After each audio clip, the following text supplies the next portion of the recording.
If we live back in the college football era where offensive coordinators didn't slow their offenses down to a crawl, when the object of the game was actually to score as many points as you possibly could, and where quarterbacks were chucking the ball all over the yard 50 plus times a game, Ohio State quarterback Julian Sayin would have astronomical numbers.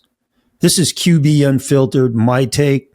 Julian Sayin's efficiency is insane. I don't ever slow up, no I don't take shit. I got no love for the fakeness. If you wanna play tough and wanna hate this, I'll always show up and make a statement. I don't ever slow up. Okay, so I've always maintained that quarterbacks should have at least a 65% completion percentage. That is the absolute basement bottom line. And depending on the system that you run, you really should be in the 70 percentile. And you're going to see a lot of college quarterbacks that are in that range of low 60 to mid 60 to a little bit in the low 70s. But after 9 games and heading into game number 10 against UCLA, Julian Sayin was completing 81% of his throws. That simply is unheard of. In today's show, I'm going to tell you and show you why and tie it all into Ohio State's 48-10 win against the UCLA Bruins. So going into this season, I got to be honest with you, I didn't know hardly anything about Julian Sayin. I knew that he was at Alabama for a short period of time. He jumped in the portal when Nick Saban retired, and he was at Ohio State as a backup last year. And that's really all I knew about him. So the first game of the season opener this year, and what pretty much everybody in the sports media was calling the most anticipated season opener in modern college football history, Texas, who was number 1 going into the season, went into Columbus, Ohio to play Ohio State. And I was tuned into that game because I was doing my show that week on Arch Manning. And of course, like everybody else, I thought Arch was going to light it up this year. And I was really interested to see how he was going to do against the defending national champs. So I really wasn't planning on paying too much attention to Julian Sayin.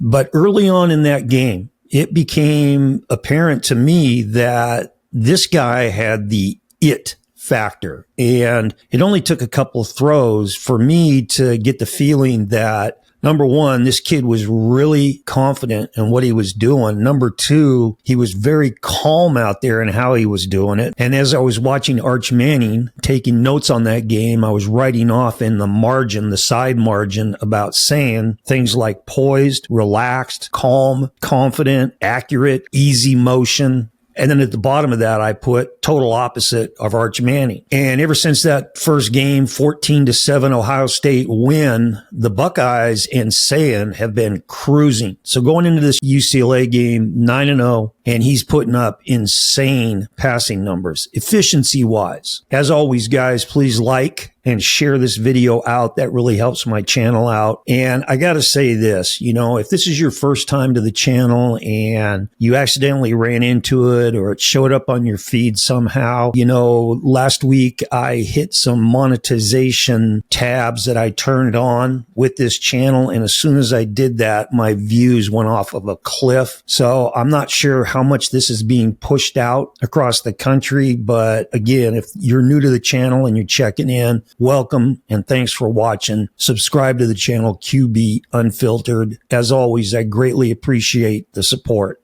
All right, Julian Sayin. He is 6 feet, 6'1", about 205, 210. He's a sophomore out of Carlsbad, California. That's in Southern Cal. And he really strikes me as a true Cali kid. And Julian Sayin is a true, in my opinion, Southern California beach quarterback. Carlsbad, Solana Beach, that's right down there, San Diego County, it's surfing. He's pretty laid back. He gives me the California vibe. And I think that helps him out when the ball is snapped out there on the field, because I think a lot of things just roll off his back, and he's got this really laid back confidence about him when he plays. So when I say that he's a true California surf quarterback, that's a good thing. Okay, so he was a 5-star quarterback coming out of Carlsbad High School. And as I said earlier, he originally enrolled at Alabama. He wanted to play for Nick Saban. And when Saban retired, he jumped in the transfer portal and he was out. So 2024, last season, he was on Ohio State's roster. He was the number 3 quarterback. And what a great experience for him to be able to practice every day and observe, NFL quarterback Will Howard and his preparation and how he practiced and how he ran OSU's offense, and just to see him operate, all the way up through the national championship game last year. So that was a great experience for Sayin. And then we fast forward now to this season, 2025. And like I said, through the first 9 games, Sayin has really been unbelievable. He's thrown for 2,491 yards. That's 80.9% completion percentage. Okay. He's thrown 24 touchdown passes and 4 picks. And that was going into game 10 against UCLA. Now in this game against UCLA, Sayin was basically without his 2 stud receivers. So you had Carnell Tate, who was in street clothes and obviously didn't play a lick in this game. And then you had all-world difference maker Jeremiah Smith, who played in the first half, didn't play at all, the second part of the second quarter for the rest of the game. And, for the most part, he didn't miss a beat. So in this game, he was 23 out of 31 for 184 yards and that 1 touchdown pass. And he was sharp in the first half. I think, and we'll talk about this as we go on the show today, I think he checked out a little bit at halftime and wasn't quite as focused and was a little bit sloppy, when he played in the third quarter, until he took a seat and watched the rest of the game. And again, more on that as we go today. Okay, so before we jump into the UCLA game and clips, I want to give you my overall analysis of what makes Julian Sayin so efficient as a quarterback. And with any quarterback in any passing game, it starts with this: pass protection. Okay, now you can go back and watch every snap, every time that he dropped back to throw the ball against UCLA, the pass protection in this game was pretty damn clean. There was no defensive lineman or blitzing linebacker that got anywhere near Sayin on a lot of throws. And Ohio State has great pass protection, and I'm going to throw the running backs in with that. Number 2, obviously, he's thrown to some talented dudes out there. So those guys are skilled physically, but I also think in watching them play, the receivers, they are well coached. And we're going to talk about that as we go today. And anytime you're throwing to a group of guys like that, your numbers are going to be up there. Okay, and then number 3 is Sayin's poise when he's knocked off platform. So the rare times where he does have a guy in his grill coming at him unblocked, he's got enough presence and poise to calmly deliver the ball to a hot guy, a check down guy, an outlet guy, or to get out of the pocket and as he's rolling and escaping, keeping his eyes downfield and delivering throws. Number 4, this is pretty obvious to see when you watch him play. He has total command of the offensive schemes, the passing game. So when his initial reads weren't there, he was just going to number 3, number 4, and number 5 and getting the ball to the open receiver. And again, that's a situation of having confidence in the offense and having command of the offense to where that guy's not there, the receiver inside of him's not there. I know on the backside that I've got a guy right over the ball, a guy out in the curl, and a guy swinging to the flat. Boom. I snap my eyes and go through that real quick look and get the ball out on time, move the sticks. Okay, now Julian Sayin doesn't have a big arm. What Hartline has him do in that offensive scheme with the intermediate throws and the short throws, Sayin is a machine. Okay, let's move on to some game clips now against UCLA. All right, let's move to this next one. This is Sayin's third best throw of the game. First quarter, 1st and 10, Ohio State's in trips right, and UCLA is in 4-2, cover 1, okay, man-free coverage. Now, Ohio State did this a few times in this game, and I don't get this. If you're throwing outside routes or you're keying outside routes, I don't know why you would be play faking. In my mind, in my opinion, you're putting that ball down for the back to try to affect inside linebackers stepping up so you can throw in behind them like on RPOs, right? Possibly even to get safety screaming downhill. But there were a number of times in this game where Ohio State threw the ball outside and would do the play fake and then come up and throw it outside. I think you get rid of the play fake and just have Sayin execute his footwork so that he's in rhythm and tempo like he normally is and get it out there. You can see here that they're running a back shoulder fade to Jeremiah Smith to the left. That cornerback for UCLA, for some reason, is aligned outside shade of Smith, which is pretty weird for man coverage. You always want to take a receiver's inside release away and force them to release outside. But this cornerback is lined up outside, which makes this a more difficult route for Smith to run. But he does get outside, gets wide enough to get outside and keep that cornerback on his inside hip. Okay. And then look at this throw. I mean, this corner has Smith covered. So just like in real estate with quarterback throws on back shoulder fades, it's location, location, location. This is thrown in the only spot that it could be completed in and the only spot where Smith could catch it in. And to make this even more of a wow, Smith goes up and grabs it with his right hand, just clean, snatches it out of the air. Big time play. Great throw by Julian Sayin. 18-yard gain and his third best throw of the game. All right, this moves now to Sayin's second best throw of the game. It's first quarter. It's 3rd and 4. Ohio State's in a 2-by-2 formation and UCLA is in a 4-2 up. 4 down linemen. The up is the 2 linebackers now up on the line of scrimmage and standing up. And they're playing cover 1 man free. Now, Sayin executes his 3-step drop and he's keying right looking at Jeremiah Smith. Smith's running an out route and his release is so good that the corner whiffs on the jam and it ends up covering Smith. His release ends up covering him because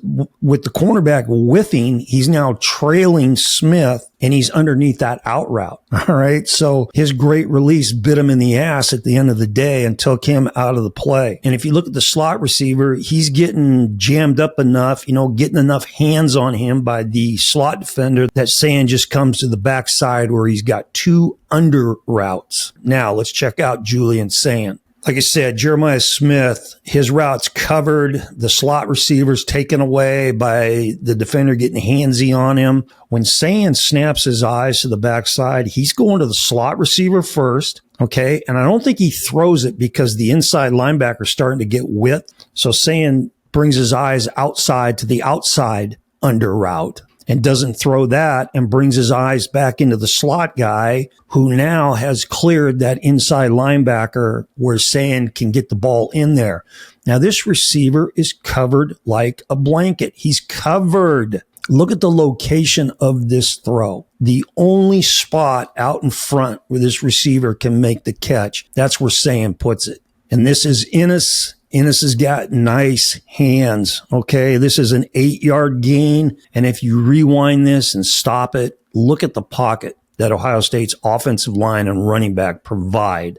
Okay. It's first quarter. It's 1st and 10. Ohio State's in trips left and UCLA is in a 4-1 front and again, 2-man coverage. This one drives me crazy, guys, on a couple of different fronts. First of all, the number 3 receiver to the trip side is running a bender route, and this is where Sayin wants to go with the throw. A bender route, this is how you teach this route. You beat the slot defender over the top or to the outside, and as soon as you clear him, you stick your outside foot in the ground and snap it on the bender and snap your eyes and expect that ball. This is a bang, bang throw. So you're throwing it right off the inside shoulder of that slot defender, and you're keeping it in front of the two deep safeties. Now, here's the problem with this. There's two of them. Number one, again, this is a bad route by the number 3 receiver. I think, I don't know Ohio State's personnel very well. This guy looks like he's a tight end type receiver. Get guys in there that can run so that you can run these plays and make it happen, because the bender route is a killer versus too high. This receiver is not fast enough and then runs his route right at the slot defender and allows that guy to get his hands all over him and maul him. Look at the number 2 receiver to the outside of this number 3 receiver. He gets grabbed and held. And both of these guys are allowing this to happen because they're not chopping hands. They're not getting rid of hands as they're going by these defenders. If you're a defensive guy and the receiver is just going to try to run right by you, right next to you in your airspace and not get rid of your hands, you are of course going to grab him, pull him, yank cloth, whatever, to slow him down, disrupt the timing, screw the play up. So you got these two receivers doing this, but Sayin wants to go to the bender route, and it's taken away because this is a lousy stem and technique by that receiver. Now, Julian Sayin, I'm not happy with his footwork here. Like I said, this is a bang play. So this needs to be 1, 2, 3 stride, 1, 2, 3 stride, 3-step stride. That ball is out. Sayin open crossover. That third step is the good old long, slow third step that a lot of college quarterbacks and college quarterback coaches are doing. And what happens when he hits that third step, his feet are so wide that he is not ready. He can't push off, stride, and throw. So what he has to do is he has to do this hopping stuff and readjust his feet to get his feet squeezed down and underneath his shoulders to where they should have been in the first place. All right. So if this receiver does run a great bender route, Julian Sayin is not ready to throw it on time. And because he has to hop and get his feet readjusted, that ball is going to be in the air longer, which allows those safeties to come downhill and break up plays or make tackles. Okay. So Ohio State's in bob and sort pass protection here. They're bobbing right and sorting left. So they're zoning to the left. They're gapping, and the center's got a gap to his left. Now, what happens on this is he starts to get beat by this UCLA defensive lineman to the outside. And this is what causes Sayin now to have to climb up into the pocket, which he does nice. And his eyes also come off of that bender route, which is taken away, and come right to his back. And he just checks the ball down. Now, look what happens. This is about a 5-yard throw, an easy spit to the back, 12-yard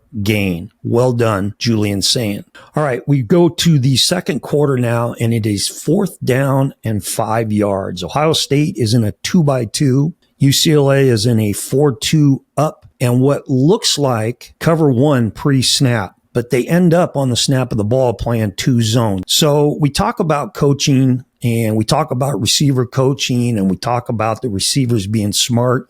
Check out what Ennis does on this route.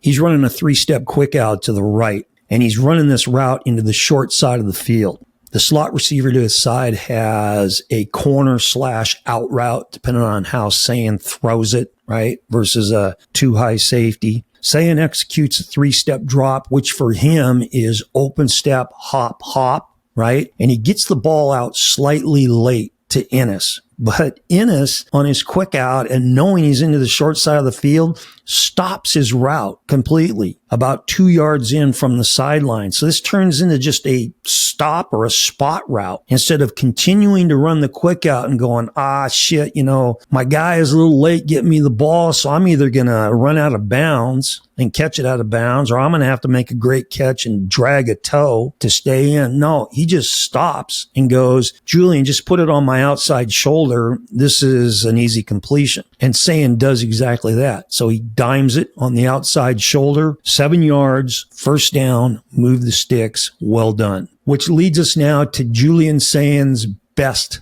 throw of the night. It's the second quarter. It's 3rd and 20. Okay, we've talked about this before. You don't have a lot of calls on your call sheet for 3rd and 20. But this is what Ohio State's doing. They're in trips left. They've got the single receiver, which is Jeremiah Smith to the right side. UCLA is in a 31 up. 3-man front, 1 linebacker. He is over to one side over a guard and standing up on the line of scrimmage. Okay, this is going to be a 3-man rush, 3 drop 8 scenario defensively. So in the secondary, pre-snap wise, they're in what we used to call 3 max press, which is a version of cover 3 where you've got 2 corners playing deep with a safety in the middle and then 2 defenders rolled up and pressed over the outside receivers that are just going to sit in the flat. You got the corners over the top of them playing deep outside third, the safety in the middle playing middle third, and then you've got your slot defenders.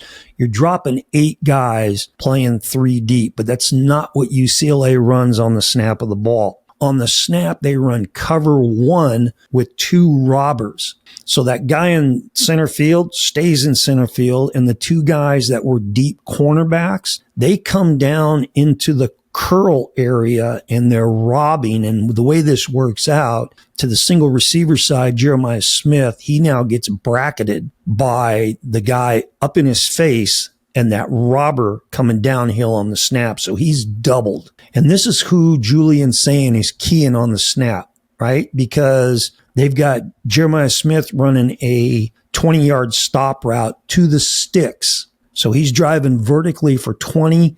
He's going to sink down, hopefully sell the vertical, get those guys to bail with him, have enough grass and space for Sayin to throw it with anticipation and complete it, right? Except he's covered like a glove. He's bracketed and he's covered. On the trip side, you've got that triangle again where you've got a hook, curl to the outside, and a flat route, right? That's the 3-man triangle on the back side. Now, because this route takes so long to develop for Jeremiah Smith, Sayin takes a 5-step drop. And because UCLA is rushing 3 dudes, and because Ohio State's offensive line is stout in pass protection, Sayin's got all day back there, and he takes 5 hitch steps, 5-step drop, and then 5 hitch steps up into the pocket. And he's taking those hitch steps, waiting for Jeremiah Smith to figure out a way to get open down there, right? So as Sayin hits his 5th step and he's looking at Smith, as he hits his 5th step, he snaps his eyes to the backside triangle just to see if he's got anybody standing all by themselves for an obvious gimme, and then comes back to Smith. And now we start the 5 hitch steps, right?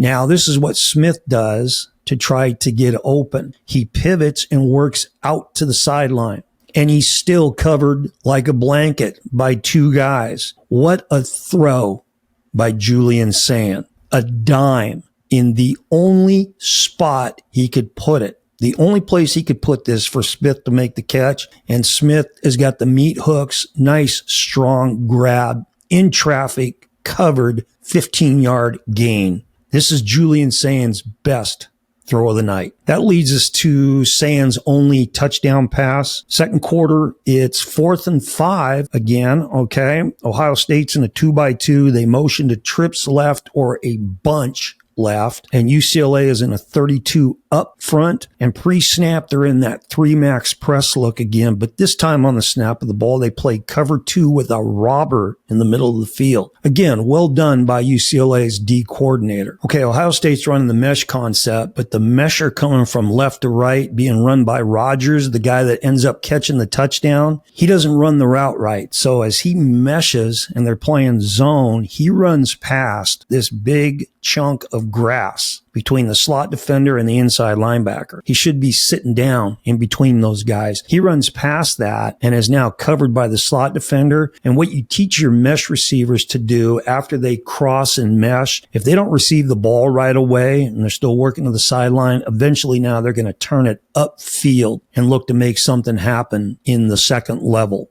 Ohio State's got great protection here again. Sayin rolls now to his right to buy some time. He's scanning downfield. Hopefully, one of his receivers can make something happen, and something does happen. So Rogers now is in the end zone and he curls back inside, which causes UCLA safety when he's changing directions to slip. And when he slips, that gives Sayin the green light with all that grass, and he zips the touchdown pass in there. Now, I want you to check out the technique that Sayin uses when he throws the ball here. So as he starts to throw, he hits his plant foot with the right foot, and he takes his left leg and he swings it open to the left. And what that does is it opens his hips up to face Rodgers with the throw. Anytime you're throwing the football as a quarterback, as a baseball pitcher, your hips and shoulders are facing your target. That gives you the accuracy because the ball is usually going to go where your hips are pointed. And then the last thing he does as he's releasing this ball, not only is he pushing off that right foot, but he's pushing off the ground with that right foot and doing like a little bicycle kick. And what that does is give him the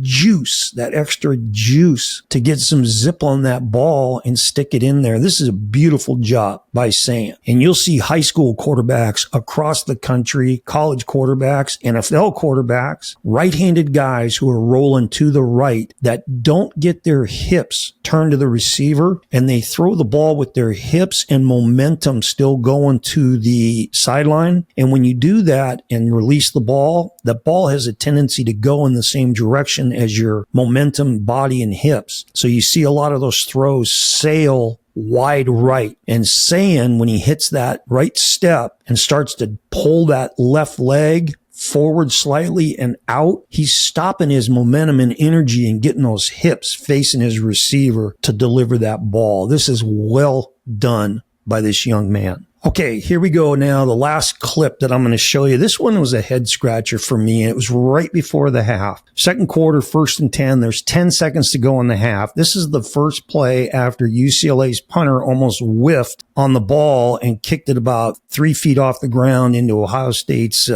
punt block guy's gut. And the Buckeyes took the ball over right there with 10 seconds to go and a really good opportunity to put a dagger touchdown in right before halftime. So they line up in 2-by-2. UCLA's in a 4-2 up front, and they're playing cover zero, big time cover zero. Right? Not disguising it. This is zero, no safety help deep. Okay. And they bring 7 guys on the snap. So they bring in the 4 D linemen, the 2 up backers, and they're bringing this. I don't know what you want. It's whatever you want to call him. He's either the free safety coming from depth, 6-7 yards off, or he's the third linebacker in the box coming from depth, 6-7 yards off. Either way, they're bringing 7. And Ohio State blocks this right. That 7th guy, the guy coming from depth, is coming unblocked, but he's coming from a long ways away. All right. Now, Ohio State's running a scissors concept to the left. So they've got the outside receiver who's running like, it's hard to tell here because the ball is out of Sayin's hand so fast here that I can't tell if he's running a quick bender or if he's running like in route. Okay. But it's an in breaking route of some kind. Ennis now is a slot receiver who is meshing or scissoring off the outside receiver's ass, and he's running the fade route. Now, Ennis runs a lousy route here. It's great in the fact that he's going full speed, but he's got to be tighter to the outside receiver's butt so that he gets a rub on that defender. Because there's such a space as he goes outside and upfield on that fade, that slot defender is able to run unimpeded, not breaking stride, and run with him on that route. Julian Sayin, and this is why this is a head scratcher to me, throws the fade route to Ennis instead of the in-breaking route. Now, the way I look at this, the way that I'm sure most quarterback coaches and offensive coordinators, and surely head coach Ryan Day looked at this, was throw the inside breaking route. There is nobody there. Okay. And I want to add, in my opinion, as a quarterback, that is a far easier throw, a guy breaking inside right in front of your face with nobody there, as opposed to throwing it to a guy running away from you and having to drop it over the top of a defender trailing the play. So what I'm saying here is Julian Sayin, I think, went to the wrong receiver. The other thing he did is because they're bringing that dude from 6-7 yards off, Sayin has time now, plenty of time, to catch the snap, get his feet set and deliver the ball instead of fading away. Now, earlier I said that's how you teach your quarterbacks versus pressure like that, to throw it fading away to absorb the hit. That's if you've got a guy that's in the vicinity that's going to blow you up. This guy is so far away coming from depth that he's not going to get to Sayin. So I think that he threw it fading away when he didn't need to, and he made the wrong decision. Now, in Sayin's defense, there are a lot of things that go through a quarterback's mind on plays like this. Pre-snap, he's determining who the winner is because he knows on the snap where he's going. This isn't a situation of Sayin going, well, I'm going to key here to here, or I'm going to key here to here. No, he knows when the ball's snapped where he's going. That is picking a pre-snap winner. And there are a lot of variables that go into who the winner is. This could be a situation where he's going, Ennis is a stud. I'm going to lay it up to my stud and let him go make a play. It could be a situation where Sayin is going, I have a lot more confidence. I throw that fade, that lob fade better than I do the bender route where I'm throwing it with gas and on a line. I'm going to go with that. It could be a thing where the guy lined up over Ennis is not as good a pass defender as that corner lined up over the outside guy. There's a lot of different variables that go into this. The bottom line is the ball hit the ground incomplete, and Ohio State had to kick a field goal. And obviously Ryan Day was not very happy with Julian Sayin's decision on this, and he got in his ass a little bit. And again, that's part of playing the quarterback position. Okay, now, guys, I realized that Julian Sayin was operating a lot of the second quarter without Jeremiah Smith and obviously Carnell Tate. And of course, in the third quarter for as many snaps and series as he played in the third quarter. And I also know that when your dudes aren't out there, that has an effect on everything